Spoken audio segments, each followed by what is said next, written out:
Hello guys, आज की study में आपका स्वागत है। और आज हम क्लास 10 की विज्ञान के चैप्टर की शुरुआत करने जा रहे हैं। इससे पहले मैं आपको सिलेबस और उसके अंक कितने कितने फिजिक्स में, केमिस्ट्री में और बायोलॉजी में पूछे जाएंगे उसके बारे में हम बता रहे हैं। तो स्टार्ट करते हैं अपना चैप्टर। विज्ञान को हमने भौतिक विज्ञान, रसायन विज्ञान और जीव विज्ञान, हम तीनों ही चीज़ें पढ़ेंगे 10th में। तो भौतिक विज्ञान जो भौतिक विज्ञान में आएंगे वो 25 अंक का आएगा क्वेश्चन, और रसायन विज्ञान में 20 अंक के क्वेश्चन आएंगे, जबकि जीव विज्ञान में 20 अंक का आएगा। 5% जो रह गए हमारे, 5% हमारा पर्यावरण से आएगा, 5% हमारा वो पर्यावरण से आएगा। इसके बाद हम देखते हैं चैप्टर। सबसे पहले भौतिक विज्ञान के अगर चैप्टर की बात करूँ तो प्रकाश से होगा, और इसी प्रकाश में हमारा मानव नेत्र भी आता है जो हम पढ़ेंगे। उसके बाद हमारा सेकंड चलेगा, वो हमारा विद्युत होगा, विद्युत पढ़ेंगे। उसके बाद हम इसको ऊर्जा पढ़ेंगे इसमें, और विद्युत, ऊर्जा, बस इतना ही हम 3 चीजें पढ़ेंगे। ये हमारे इसमें से जो प्रकाश होगा वो मेरा 12 अंक का होगा, और विद्युत और ऊर्जा हमारा 13 अंक का होगा। इसके बाद मैं रसायन विज्ञान की बात करूं तो रासायनिक विज्ञान में हम रासायनिक समीकरण पढ़ेंगे,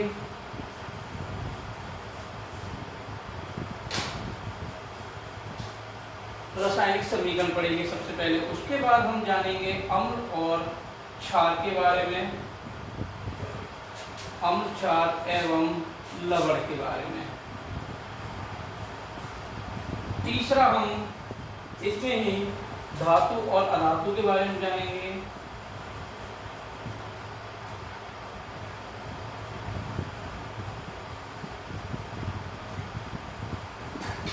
धातु और अधातु।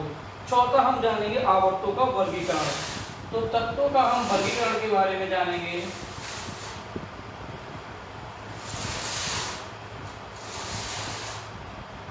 तत्वों का वर्गीकरण ये हमारा आएंगे रसायन विज्ञान 20 अंक के। इसके बाद हमारा बचा जीव विज्ञान। तो जीव विज्ञान में हमारा आता है जैव प्रक्रम। सबसे पहले आएगा जैव प्रक्रम,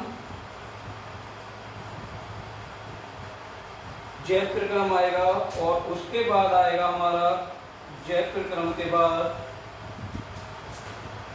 जीव जनन,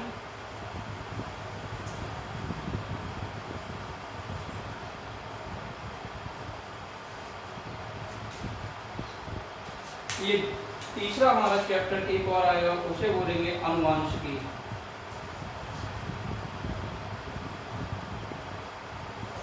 जीव विज्ञान में मुझे ये 3 ही चैप्टर पढ़ने हैं, और इन 3 चैप्टरों से आएगा। तो हम शुरुआत करेंगे सबसे पहले रसायन विज्ञान से।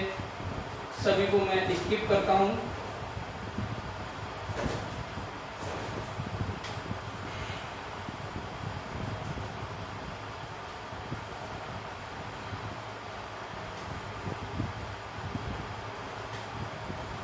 तो हम पहला चैप्टर अपना देखते हैं, रासायनिक अभिक्रिया एवं रासायनिक समीकरण। जो हमारे केमिस्ट्री का पहला चैप्टर चलेगा वो है हमारा रासायनिक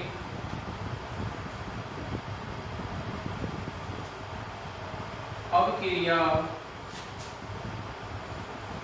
तथा समीकरण।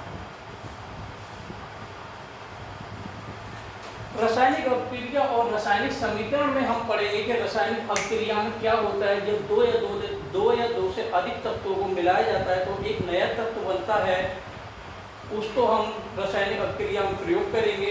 उसके बाद हम समीकरण देखेंगे कि समीकरण संतुलन कैसे होते हैं, संयोजन, वियोजन, विस्थापन, द्विविस्थापन, ये सारी अभिक्रियाएं हम पढ़ने जा रहे हैं इस चैप्टर में। तो शुरुआत करते हैं हम सबसे पहले रासायनिक समीकरण की। तो जो रासायनिक अभिक्रिया होती है, रासायनिक अभिक्रिया की हमारी परिभाषा क्या होगी? रासायनिक अभिक्रिया की परिभाषा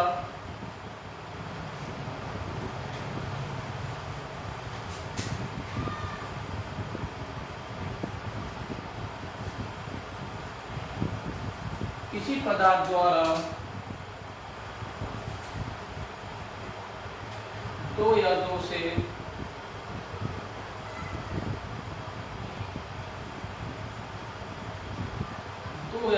अधिक तत्वों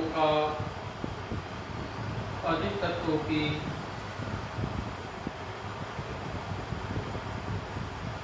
अभिक्रिया करने पर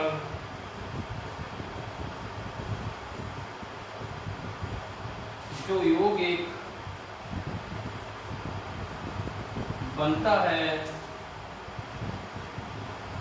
उसे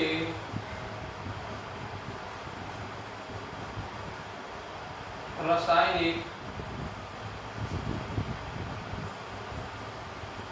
अभिक्रिया कहते हैं। तो रासायनिक अभिक्रिया की परिभाषा होती है किसी पदार्थ द्वारा दो या दो से अधिक तत्वों की अभिक्रिया करने पर जो यौगिक बनता है उसे हम रासायनिक अभिक्रिया कहते हैं। रासायनिक अभिक्रिया में समझने के बाद ये इसकी परिभाषा होती है रासायनिक अभिक्रिया। अब हम शुरू करेंगे रासायनिक समीकरण क्या होते हैं। तो देखिए रासायनिक समीकरण के बारे में। रासायनिक समीकरण हम शुरू करने जा रहे हैं। तो रासायनिक समीकरण में लिखिए